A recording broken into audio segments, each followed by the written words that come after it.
Hi, welcome to EDSC 541 Psychopathology. I am Professor Bobo, and today I will go over all the assignments for the class this week. You can use this um, video as a reference whenever you have questions about the assignments that are due during this course.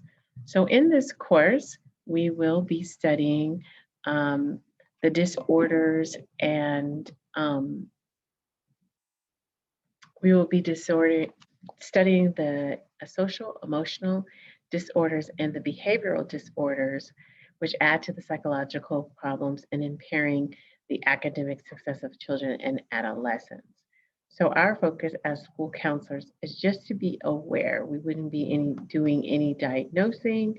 We would be aware of these different problems and how they play a role in the academic success of our students. We'll also kind of take a look at some tools and assessment tools and some school-based interventions that help to assist the counselor once a student may have been diagnosed with some of these clinical disorders and how they can learn more about them and help them in the classroom. Your first assignment, it is due week 2. So we will be meeting weeks 1, 3, 5, and 7 online. I have already set up the Zoom for that, and I will go ahead and show you where the Zoom is located. So by sharing my screen,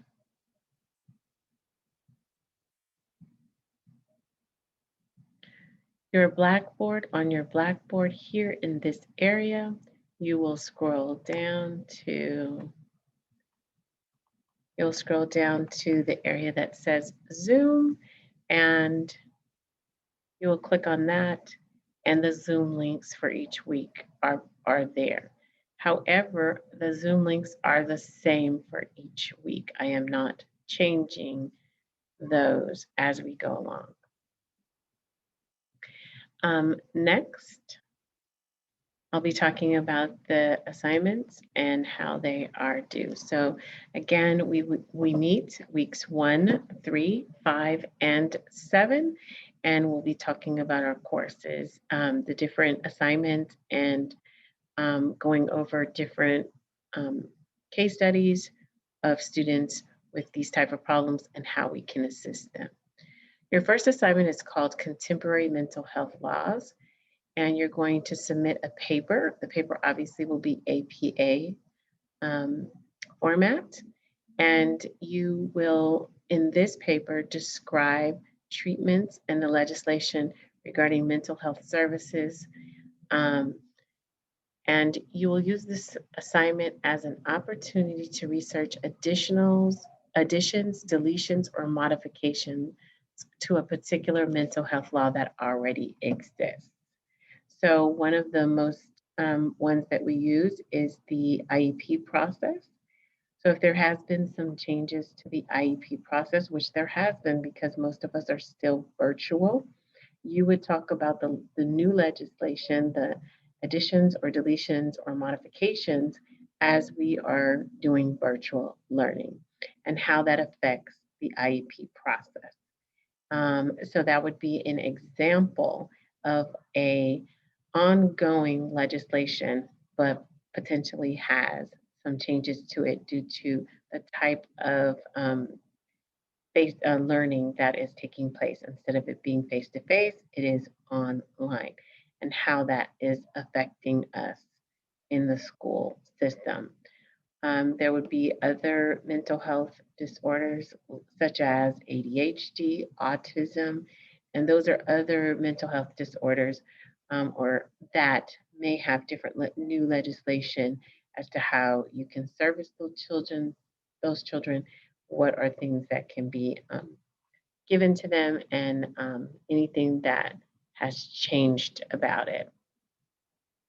Also, there was a change with the DSM-5.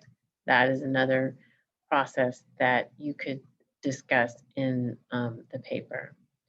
So the mental health law should have occurred, or a change or an addition or deletion should have occurred within the last 5 years. It could be part of a lawsuit or a complaint. So that is something to include within the paper.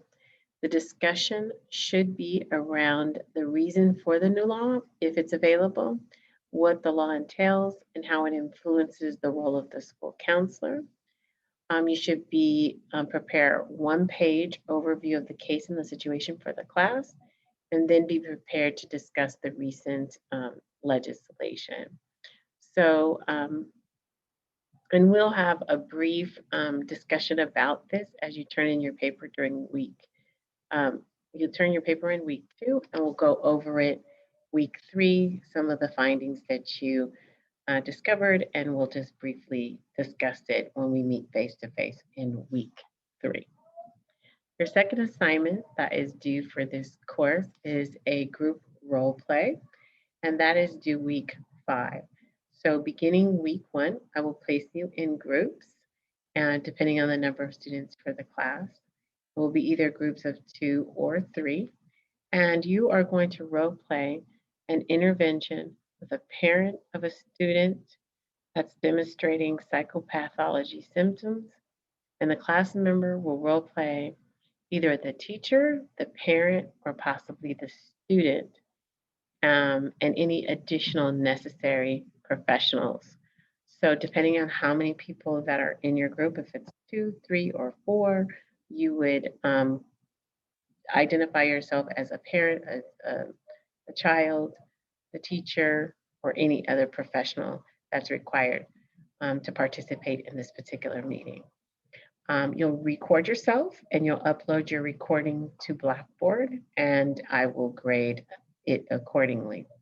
In that role play, you should be including introducing the participants and describing the course concepts and that the role play will represent. You'll demonstrate effective interpersonal skills as well as a sound process of intervention. And you'll conduct a discussion after the scenario, highlighting and further and elaborating on the conversation that took place in the content. And you will be graded on your skills that you demonstrate during the role play. During the group discussion, you'll use the discussion board for collaboration, so that I know that you guys are meeting and working on the progress of the role play. Again, I will determine the numbers depending on how many students are enrolled in the course. And that is your second assignment, which is due week 5. And we'll have a discussion about how the role plays went and any further action on them in our last online session, which is week 7. Your third assignment, which is due week 6, is a case study paper. You are going to choose a character from literature, film, television, any movie that you saw that exhibits some form of psychopathology. And you're going to use one of the theoretical frameworks to conduct a case study.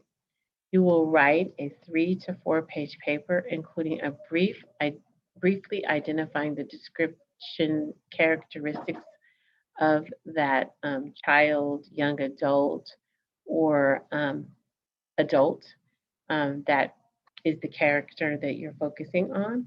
You'll describe the symptoms, the behavioral tendencies, the level of function, and ways of relating to others, and how they manage their impulses or affects. You will use only one theoretical framework that is discussed in our textbook, describing controlling fears or perhaps beliefs on expectations, defense mechanisms, object relations. And then you will also place in the paper a description of how you would intervene with this person at the school, in the school setting, as a school counselor. And you would imagine how you would engage and treat that person. You'll use APA format in this 3 to 5 page paper in discussing the role play. Our final assignment, our fourth assignment, is due week 8. It is the signature assignment on disorders. You are going to write a 3 to 5 page paper describing a DSM-5 disorder and the treatment of that disorder in children and or teenagers.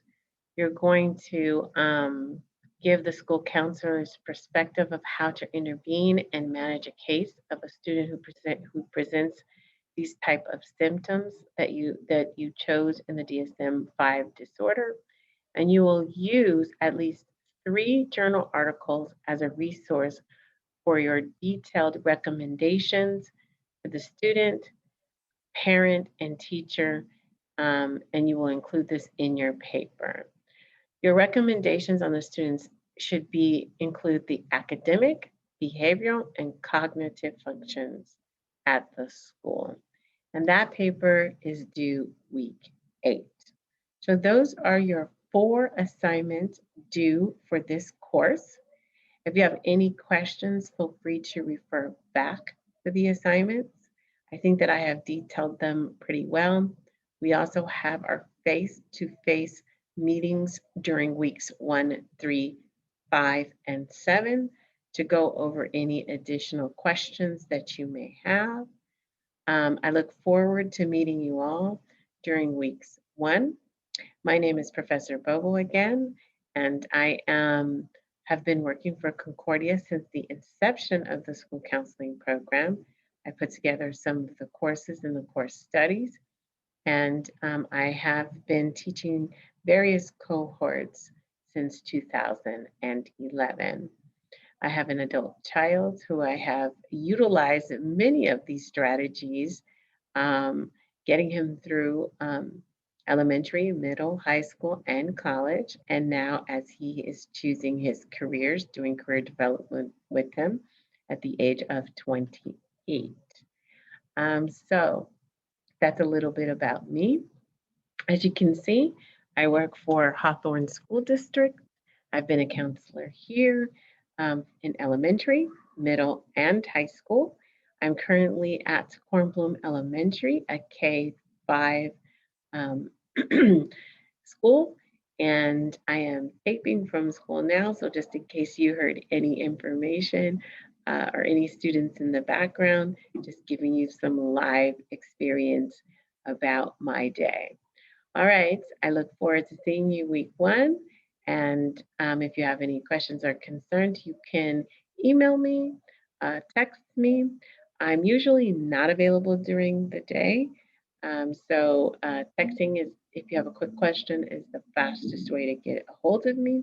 Emailing if you have a little bit more time and need less time. My cell phone number is listed on Blackboard, so you're able to see that under the instructor's information. Thank you so much. And I'll be placing these videos for weeks 2, 4, 6, and then a closing one for week 8. Thank you so much.